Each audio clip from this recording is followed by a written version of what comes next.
Understanding a child's emotions can be challenging, especially when children seem to be overly emotional.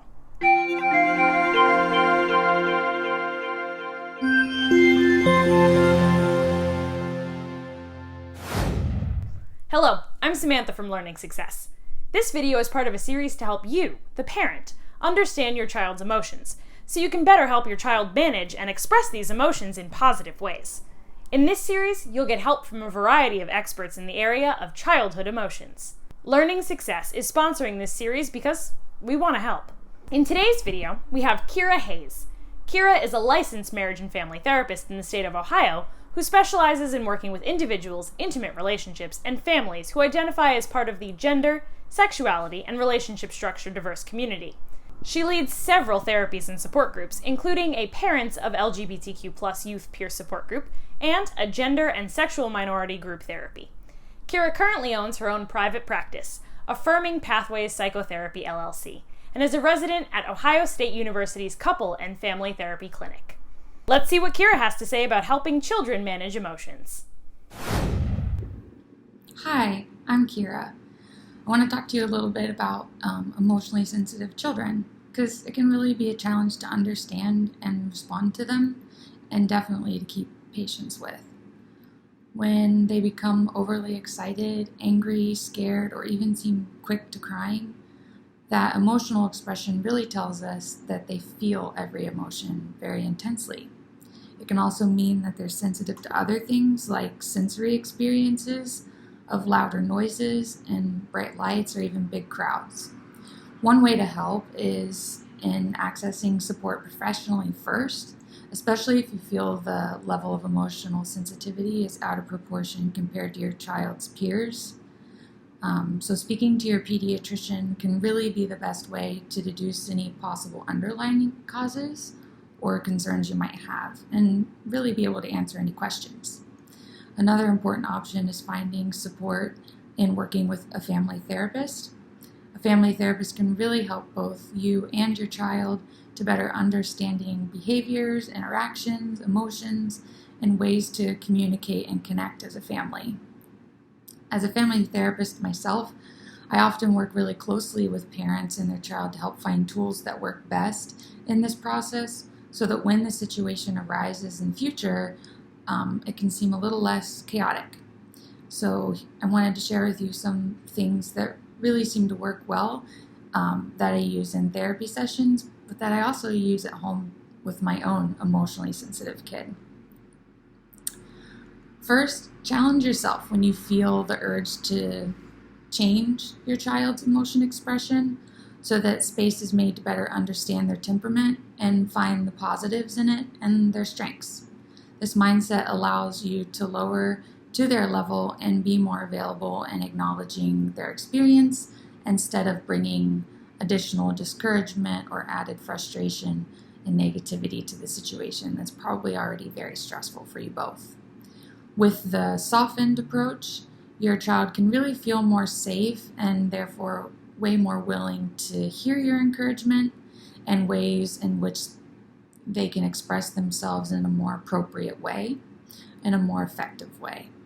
This might look like, hey, I noticed that you seem really upset right now. Is that right? Are you feeling a little bit sad? I know it might be really frustrating to have to clean up your toys right now, but I know that your toys are really special to you, right? And what if we take 5 minutes to really feel sad, and then at the end of those 5 minutes, you can go ahead and start your cleanup. Would you like a hug during your sad time? And then really follow through with that structure that you've just laid out.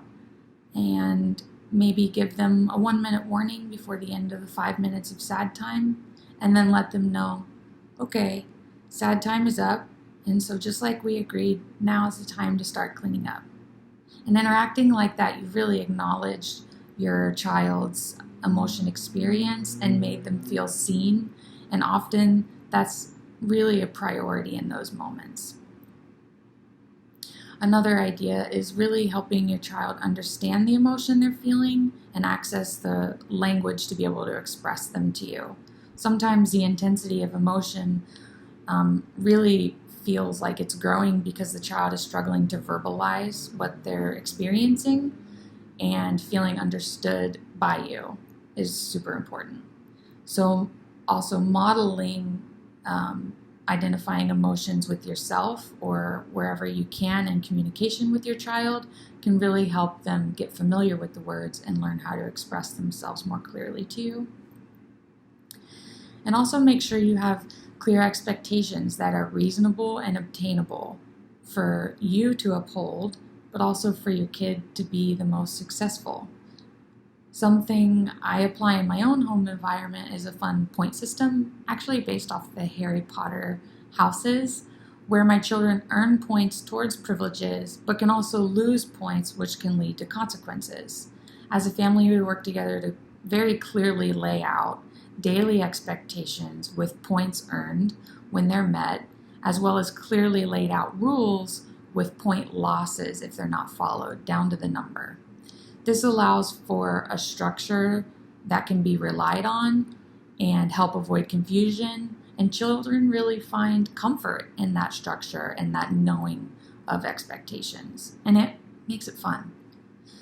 So also finding opportunities wherever you can to point out, praise, and encourage your child for all the good efforts and positives you see every day can really help your kid feel that you clearly notice a lot more of the good things than maybe the not so good things. And that encouragement increases the motivation and the effort that they're going to put into doing more of the good.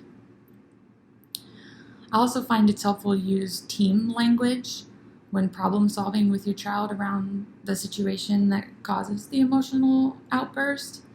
It helps them hear that they're not alone in the problem solving process. So saying something like, "We're going to work together to help get through this problem. I'm here with you in it," can really help them feel secure and safe with you.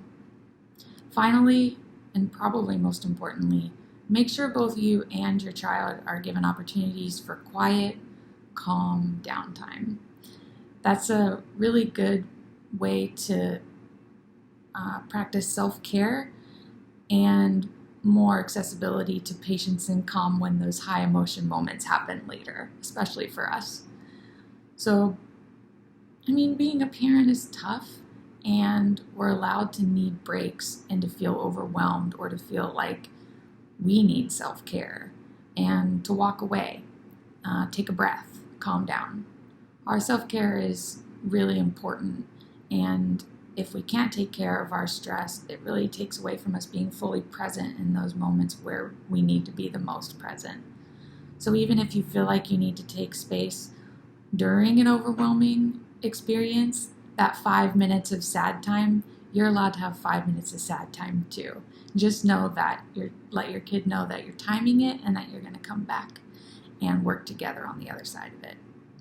I hope those things were helpful, and if you ever have any questions, feel free to reach out. Thanks. Thank you, Kira. Let's not forget to pat our children on the back and commend them for the things that they've accomplished greatly. If you enjoyed this video, please make sure to share it on social media. Use the hashtag #BetterEmotions. And remember, you've got this. The fact that you're here watching this video means you're an amazing parent. And that's a wonderful thing to be.